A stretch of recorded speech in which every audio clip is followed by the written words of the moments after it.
우리는 예수님을 그리스도로 믿습니다. 예수님을 믿음으로 구원에 이르게 되었음을 알고 있습니다. 이런 지혜가 어디에서 왔겠습니까? 바로 하나님의 말씀이라고 믿는 성경입니다. 우리가 16절 말씀부터 보았습니다. 15절에 보면 또 어려서부터 성경을 알았나니 성경은 능히 너로 하여금 그리스도 예수 안에 있는 믿음으로 말미암아 구원에 이르는 지혜가 있게 하느니라 말씀하고 있습니다. 만약에 우리가 성경을 믿지 못하겠다고 하면 우리가 가지고 있는 이 믿음의 근거가 사라집니다.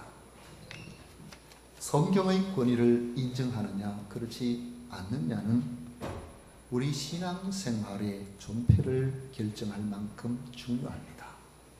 성경은 하나님의 말씀입니다.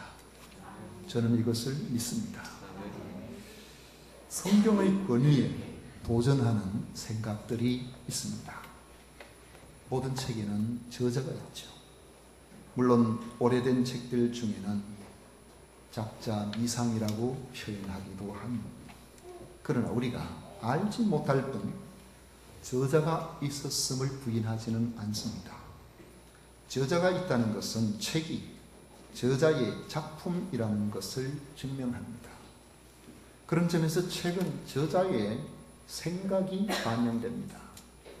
저자의 사상, 경험, 체험 이런 것들이 그 책에 고스란히 담겨지게 됩니다. 최근에 전직 대통령의 회고록이 논란이 되고 있습니다. 논란이 되는 까닭은 저자의 생각이 반영된 내용이 이해관계나 사실관계를 공유하는 당시 다른 사람들의 생각과 차이를 보이기 때문에 그렇습니다. 만약에 내가 볼 때는 다르다라고 생각하는 사람이 훗날 회고록을 쓴다면 같은 사건이라도 다른 관점으로 다룰 것이 뻔합니다. 그렇다고 보면 책의 내용 어떻게 받아들이냐 하는 것은 독자의 몫이 될 때가 많습니다. 내가 그 사람을 믿고 그 사람이 생각하는 것을 받아들인다면 그 사람이 하는 이야기도 진실로 받아들일 수가 있고 그 사람을 믿지 못하겠고 그 사람이 한 것들을 우리가 알아들을 수 없다면 그것을 받지 않을 수도 있습니다. 책에는 소설처럼 작가의 상상력을 바탕으로 허구적으로 꾸며낸 그런 이야기나 시와 에세이처럼 작가의 감흥이나 사상이나 체험을 문학적으로 표현한 글도 있습니다. 역사나 인간이나 자연계를 탐구하는 학문적인 지식을 담은 그런 책도 있고 요리, 건강, 육아 같은 생활 지식이 담겨있는 책도 있습니다. IT 관련 책들은 그 당시에는 많은 지식을 담고 있는 것처럼 보여도 그저 예전에는 6개월, 1년만 지나면 그 책을 더 이상 펴볼 필요가 없는 별로 가치 없는 책이 되어버리는 그런 책도 있었습니다. 왜? 새로운 정보가 막 쏟아지니까요. 이전 것이 별로 유행하지 않는 거죠. 어떤 경우 어떤 책은 자신은 전혀 글로 남긴 적이 없는데 그 사람으로부터 가르침을 받은 제자들에 의해서 제자가 남긴 책에 의해서 스승의 생각이나 사상이 나타나는 경우도 있습니다. 우리가 성인이라고 말하는 사람들 대부분 그렇죠. 공자는 어떤 사람인지 제자가 쓴 논어를 통해서 공자의 인물에 대해서 우리가 압니다. 석가가 어떤 사람인지에 대해서는 그의 제자들이 쓴 경전에 의해서 우리가 어느 정도 이해를 합니다. 그런데 초기 경전은 굉장히 사실적이지만 한 500년 지나서 쓴 후기 경전은 우리가 대승불교 바탕이 된다고 하죠. 거기 보면은 공자의 모습을 30 이상으로 구분해서 나오는데 세월이 많이 흘러서 그러는지 공자의 얼굴 모습, 외모가 아주 특이하게 나타납니다. 팔은 저 무릎 밑으로까지 길고, 눈은 앞에 2개 있고 뒷꼭대기 하나 있고, 이 손이나 발에는 전부 갈퀴가 있어서 전부 꼭 갈퀴 있는 거 뭐가 있으면 개구리 같이 갈퀴가 있고, 이 32가지로 나타나는데 그걸 다 이렇게 펼쳐보면은요, 사람이 아니에요. 완전히 이상한 그런 모습으로 나타납니다. 우리가 소크라테스 이야기 잘 하죠. 소크라테스 모르는 사람이 있습니까? 이 자신을 알라. 그런데 소크라테스는 글을 남긴 적이 없고, 그의 제자인 플라톤이 대화록이라고 해서 단편집 여러 가지 전집을 남긴 것이 있는데, 그걸 보고 소크라테스가 어떤 사람인지 우리는 압니다. 그래서 깊이 생각해 보면은 이것이 과연 소크라테스의 본 모습인지 아니면은 플라톤이 생각한 소크라테스의 모습인지, 그 부분에 대해서 우리가 좀 생각을 해볼 수가 있죠. 만약에 성경을 이런 관점에서 본다면 어떻게 되겠습니까? 인간 저자가 있고, 저자가 경험하고 연구하고 이해하고 깨달은 내용을 글로 적은 책이라고 단정한다면, 과연 성경을 우리가 전혀 의심하지 않고 믿을 만한 절대적인 권위를 가진 책이라고 할 수가 있겠느냐는 것이죠. 성경을 하나님의 말씀으로 받아들일 수 없는 사람들의 생각은 바로 성경의 저작 과정이나 모든 것들을 일반 서적과 동일하게 생각하기 때문에 그런 것입니다. 저 같아도 성경이 다른 책들처럼 사람의 생각이 반영된 일반 서적과 같은 그런 과정을 거쳤다면 절대적으로 믿을 만한 권위를 가진 하나님의 말씀으로 받아들이기가 어려울 것 같습니다.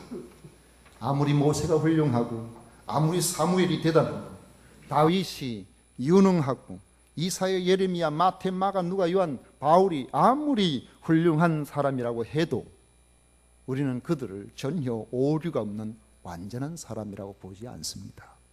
불완전 사는 사람들이 기록한 것을 우리가 어떻게 하나님의 권위를 가진 책으로 받아들일 수가 있겠습니까?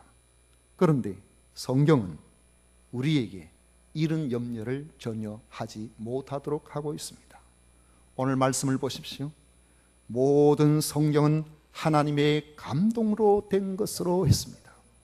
모든 성경은 하나님의 감동으로 된 것, 이 말씀은 바로 성경의 저자는, 원저자는 사람이 아니라 하나님이시라는 사실을 분명히 하고 있습니다. 성령께서 이 성경의 원저자가 되신다는 사실을 분명히 밝혀주고 있습니다. 모든 성경은 인간 저자의 생각이나 경험이나 지식에 완전 맡겨놓은 것이 아니라 하나님의 감동으로 그들을 사용하셔서 기록하셨다는 것입니다. 베드로 사도도 이 점을 분명히 인식하고 있습니다. 베드로후서 1장 21절에 보면 예언은 언제든지 사람의 뜻으로 낸 것이 아니요 오직 성령의 감동하심을 받은 사람들이 하나님께 받아 말한 것임이라 했습니다. 하나님께 받아 말한 것이다. 누가요? 성령의 감동을 받은 저자들이 그렇게 했다라고 말씀하고 있습니다. 성경은 사람의 지식이나 의지에 따른 결과물이 아닌 성령의 감동하심을 받은 사람들이 하나님께서 주신 것을 받아서 말하고 기록한 것입니다. 여러분, 구약 성경을 유심히 읽어보시면 성경 곳곳에 이러한 대목이 나옵니다. 여호와께서 이르시되, 하나님께서 이르시되, 여호와 하나님께서 이르시되, 여호와 하나님께서 아브라함에게 이르시되, 여호와께서 야곱에게 이르시되, 모세에게 이르시되, 끊임없이 여호와께서 이르시되, 이러한 대목이 구약 성경 전반을 덮고 있습니다. 무려 446번이나 나옵니다. 신약 성경을 보십시오. 신약 성경은 예수께서 이르시되,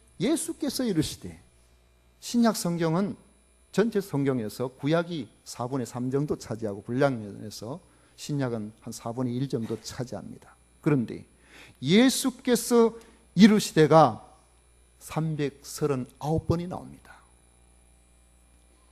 또 성령께서 이르시되 성령과 관련해서 나오는 말씀이 58번이나 나옵니다. 성경은 철저히 삼위일체 하나님께서 명령하시고 역사하신 것을 성령의 감동을 받은 사람들이 글로 남긴 것입니다. 그러므로 성경에는 마치 저자가 회고록을 쓰는 것처럼 자서전을 쓰는 것처럼 자신을 드러내려는 시도가 전혀 없습니다. 마태복음 16장 같은 경우를 보면은 마태는 베드로에 비해서 연령도 적고 베드로에 대해서 함부로 말할 수 없는 사람입니다. 그럼에도 불구하고 마태는 마태복음을 기록할 때에 베드로의 입장을 전혀 고려해 주지 않습니다. 예수님께서 십자가를 지시고 고난을 받아야 될 것을 말씀하실 때에 베드로가 용기 있게 나서서 주님, 그럴 수 없습니다. 우리가 주님께서 그렇게 되는 것을 우리가 절대로 방관하지 않을 겁니다. 예수님께서 사탄아, 내 뒤로 물러나라. 예수님께서 베드로를 향하여 사탄아라고 그렇게 말씀을 하실 때에 조금 돌려서 이야기할 수도 있는데 성경은 마태는 그대로 기록하고 있습니다. 성경은 오직 이 말씀을 통해서 우리를 구원 얻도록 하기 위해서 어떻게 하나님께서 예수님을 이 땅에 보내셔서 우리를 위해서 구원의 길을 허락하셨는가, 여기에 집중하고 있다는 것을 알 수 있습니다. 누가복음 24장 27절 말씀해 보면 이에 모세와 모든 선지자의 글로 시작하여 모든 성경에 쓴 바 자기에 관한 것을 자세히 설명하시니라. 성경은 바로 내게 대한 말씀이다. 이것을 예수님께서 말씀하고 있습니다. 요한복음 5장 39절에 보면 너희가 성경에서 영생을 얻는 줄 생각하고 성경을 연구하거니와 이 성경이 곧 내게 대하여 증언하는 것이니라. 예수님은 분명히 말씀하고 있습니다.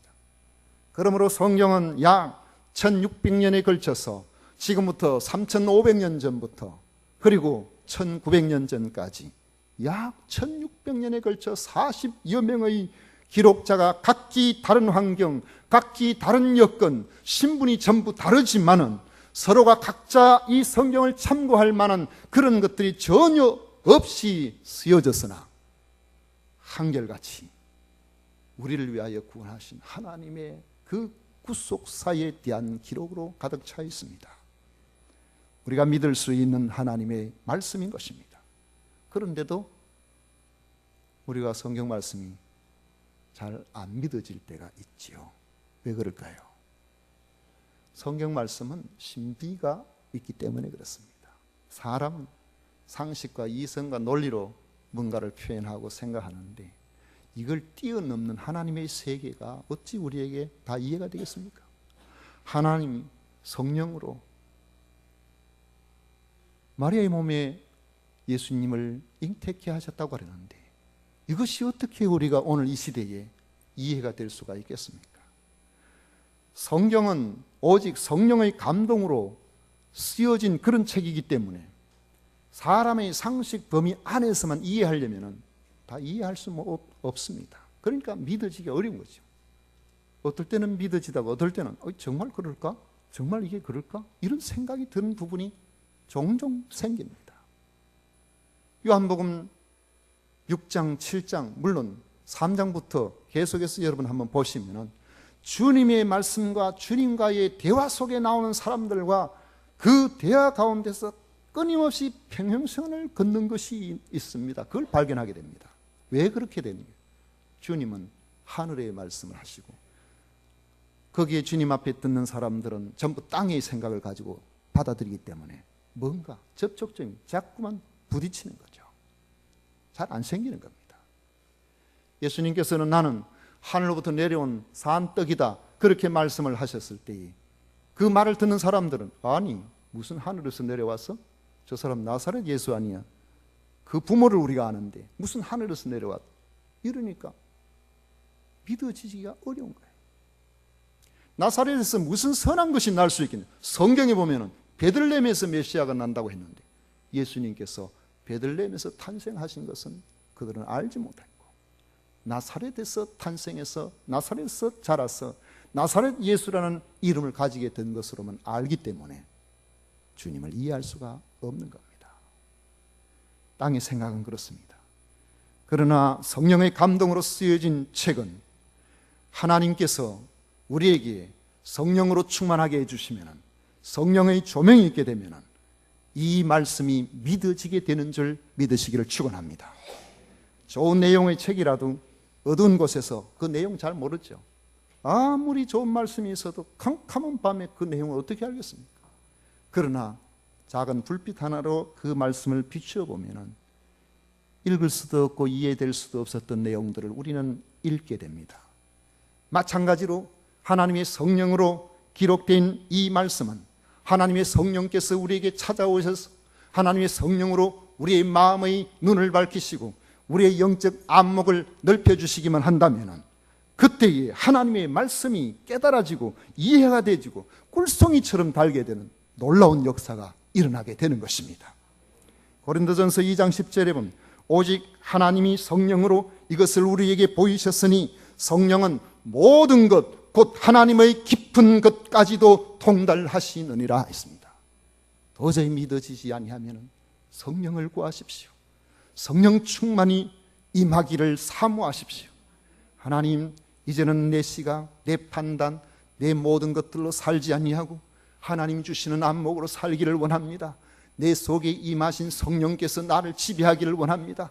성령님께서 내 눈을 열어주시기를 바랍니다. 내가 성령 충만해야만 하나님의 사람으로 살 수 있사오니 성령 충만하게 해 주옵소서. 여러분, 성령 충만을 사모하시기를 바랍니다. 예수님과 그렇게 함께 했었던 제자들도 성령 충만하지 않을 때는 조그만 어려우면 예수님 버리고 도망갔어요. 두려워했어요. 힘들어했어요. 그러나 그들이 성령 충만하게 되어지니까 눈이 밝아졌습니다. 주님이 하신 말씀이 깨달아졌습니다. 주님의 말씀을 붙들고 더 이상 두려워하지 아니하고 담대하게 살아가는 위대한 사도로서 그 일생을 살아갈 수가 있었던 것입니다. 성령 충만하게 되면 말씀이 살아있습니다. 성령 충만하면 그 말씀에 활력이 있습니다. 성령 충만하면 말씀이 살아있고 활력이 있어서 우리에게 있어서 어떤 문제라도 어떤 환경이라도 근본적인 치료가 가능합니다. 회복을 하게 만듭니다. 우리로 하여금 하나님의 말씀 가운데서 하나님의 뜻을 따라서 살아갈 수 있는 능력 있는 사람으로 살아갈 수가 있는 것입니다. 히브리서 4장 12절에 보면 하나님의 말씀은 살아있고 활력이 있어 좌우의 날선 어떤 검보다도 예리하여 혼과 영과 및 관절과 골수를 찔러 쪼개기까지 하며 또 마음의 생각과 뜻을 판단한다고 말씀하고 있습니다. 두려움이 있습니까? 말씀을 붙드십시오. 날마다 성경을 읽으십시오. 내게 성령께서 조명해 주셔서 이 말씀이 깨달아질 수 있도록 틈나는데도 말씀을 붙들고 그 말씀을 사모하고 말씀 안에 살아보십시오. 하나님께서 여러분들을 절대로 배반하지 아니하시고 버리지 아니하시고 하나님께서 여러분들을 선한 길로 인도하시는 것을 경험하게 될 것입니다. 그러므로 성경은 하나님의 말씀으로 믿고 받는 자들에게 말씀대로 역사하신다는 사실을 우리는 누구나 그 입으로 고백하게 되는 겁니다. 간증하게 되는 것입니다. 데살로니가전서 2장 13절에 보면 이러므로 우리가 하나님께 끊임없이 감사함은 너희가 우리에게 들은 바 하나님의 말씀을 받을 때에 사람의 말로 받지 아니하고 하나님의 말씀으로 받음이니 진실로 그러하도다. 이 말씀이 또한 너희 믿는 자 가운데 역사하느니라. 사람의 말로 받지 아니하고 하나님의 말씀으로 받으면은 믿는 자 가운데 하나님의 역사를 경험하게 됩니다. 그러므로 말씀을 받는 일에 여러분 생명을 걸어야 됩니다. 말씀을 받는 일을 흐트러뜨리는 일을 하지 마십시오. 가급적이면 예배 드릴 때는요 휴대폰 다 끄시는 게 좋습니다. 예배 드릴 때에 다른 생각하면 안 돼요. 하나님께 집중해야 됩니다. 말씀에 집중해야 됩니다. 우리가 살기 위해서 생명을 걸어야 됩니다. 말씀에 집중하면 하나님께서 우리를 살리십니다. 말씀을 전하는 목사가 인격이 좋고 나쁨을 떠나서 그 입에서 전하는 내용이 하나님의 말씀이라면 우리는 아멘으로 받아들여야 됩니다. 그때 하나님께서 우리에게 은혜를 주시는 것입니다. 고린도후서 1장 20절 말씀에 보면 하나님의 약속은 얼마든지 그리스도 안에서 예가 되니 그런즉 그로 말미암아 우리가 아멘하여 하나님께 영광을 돌리게 되느니라. 아멘하면은 하나님이 영광을 받으실 일들이 우리를 통해서 나타나게 될 줄로 믿으시기를 축원합니다. 마귀는 마치 길가에 떨어진 씨앗을 노리는 새처럼 끊임없이 우리의 마음밭에 떨어진 말씀이 싹이 나기도 전에 빼앗아 가려고 합니다. 말씀이 오늘 은혜가 된다고, 이 말씀을 붙들고 살아가야 되겠다고 그렇게 생각하고 그렇게 기쁨으로 나아갔는데 집에 가면은 대판 싸울 일이 있어요. 그러면은 그 말씀이 내게서 사라져버려요. 마귀는 교묘합니다. 마귀는 간사해요. 우리를 속입니다. 그러므로 말씀을 빼앗기지 아니하려고 하면은 언제나 내 마음속에 사모하는 마음을 가지고 아멘, 아멘, 아멘 하는 마음을 가지고 주께서 말씀하시니 내가 듣겠나이다. 사무엘 같은 이런 중심을 가지고 말씀 앞에서 우리가 살아가야 됩니다. 그리하면 말씀이 때로는 교훈으로, 때로는 책망으로, 또 바르게 함과 의로 우리를 교육해서 하나님의 사람으로 온전하게 만들어 주십니다. 능력자가 되어서 모든 선한 일을 행할 능력을 갖추는 하나님 기뻐하시는 참된 그리스도인의 모습으로 살아가게 만들어 주시는 것입니다. 성경은 영적 전쟁을 승리하게 만드는 강력한 무기입니다.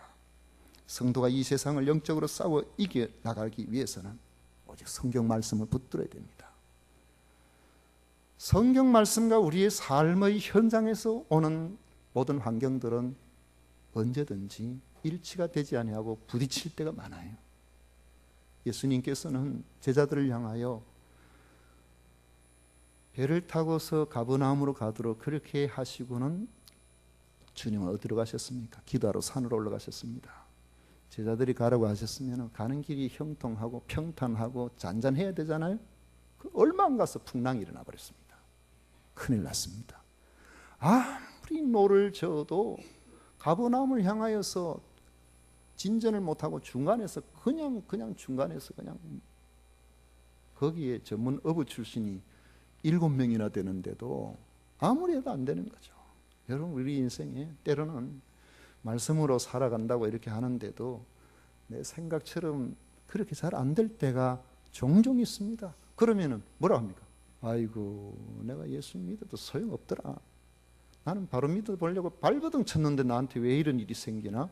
여러분, 그런 생각을 해볼 수 있죠. 그러나 주님께서는 그 순간에도 그들을 보고 계세요.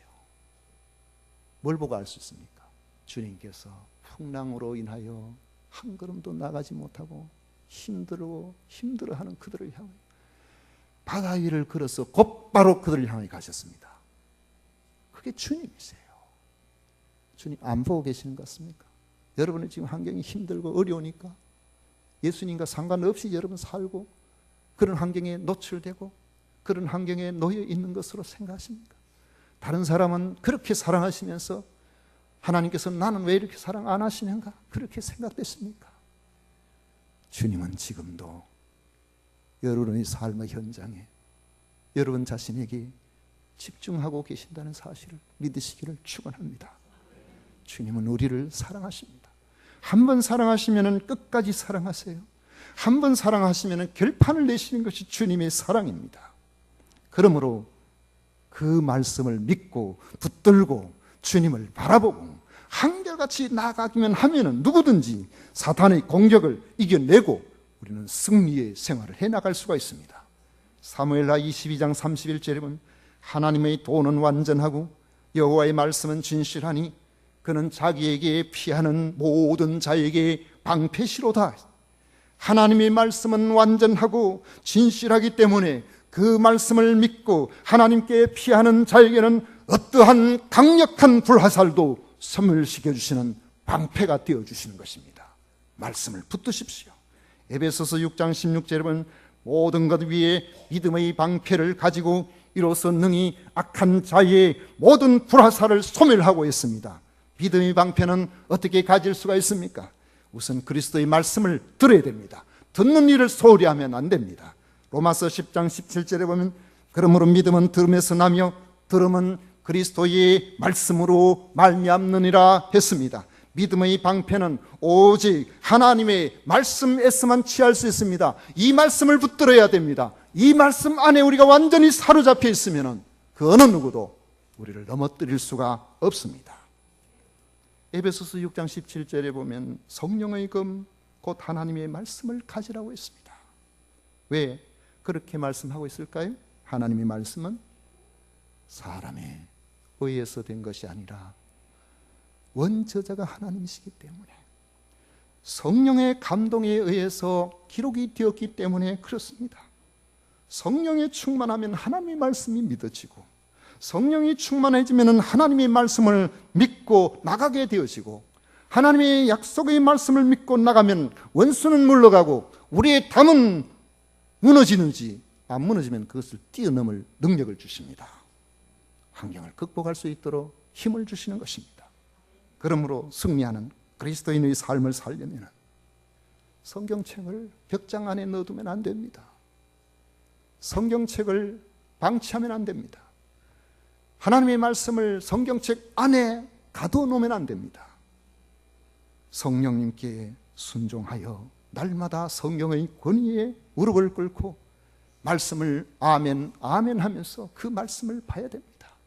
그 말씀에 순종하는 마음을 가지고 말씀을 따라 살아가게 되면 여러분 우리는 살고 우리는 이겨내고 여러분 문제는 해결되고 승리하게 되어지는 것입니다. 성령의 권위에 무릎을 꿇고 말씀을 듣고 순종하십시오. 말씀하실 때마다 아멘으로 아멘으로 내 속 깊은 곳에서 우러나는 그런 중심을 가지고 화답하십시오. 저는 시편 119편 105절 말씀을 너무너무 좋아합니다. 주의 말씀은 내 발의 등이요 내 길의 빛이니이다. 요즘 들어서 종종 여러 가지를 우리의 삶의 현장을 이렇게 묵상을 해보는데 우리가 추구해 나가는 어떤 것들이 완벽하게 우리의 문제를 완전하게 해결하는 일은 별로 없구나 하는 생각을 해보게 됩니다.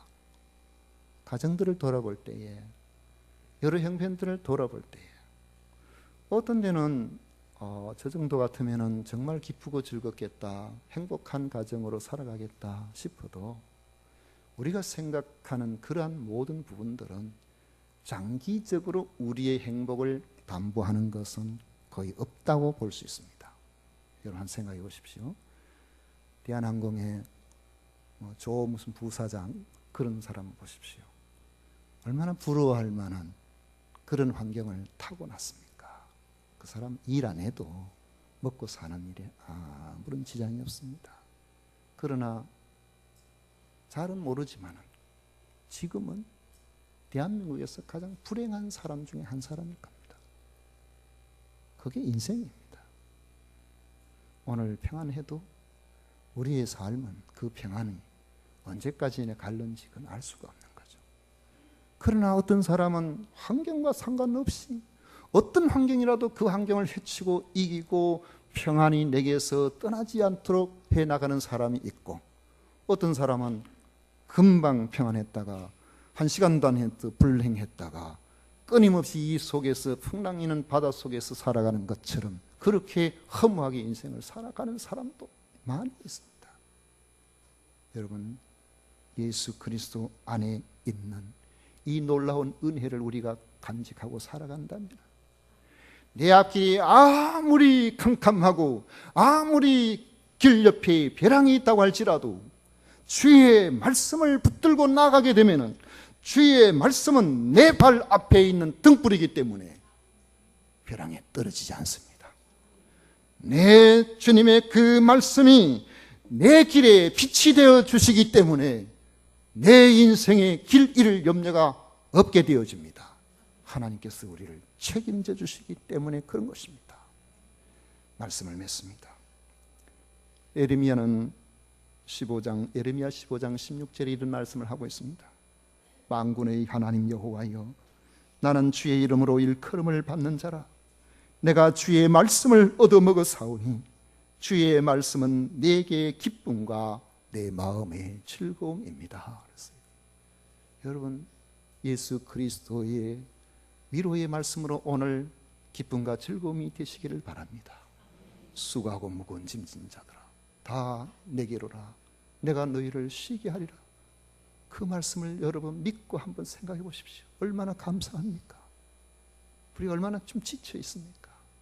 우리가 오늘 이 자리에 있지만 어떤 분들은 몸이 안 좋아서 지쳐 있고요, 어떤 분들은 가족관계로 지쳐 있고, 어떤 분은 직장에서 부대껴서 지쳐 있고, 어떤 분들은 내 앞길이 어떻게 해야 될지 알지 못해서 지쳐 있고, 어떤 분들은 나름대로 내 삶의 의미를 발견하지 못해서 지쳐 있고, 그러나 주님 앞에 나와서 주님께 내 인생을 맡겨드리면 내 삶의 보람을 찾을 것입니다. 주님께서 여러분을 기뻐하시고 사랑하시는 그 사랑은 끝이 없습니다. 이런 은혜가 함께 하시기를 주의 이름으로 축원을 드립니다. 기도하겠습니다. 고마우신 하나님,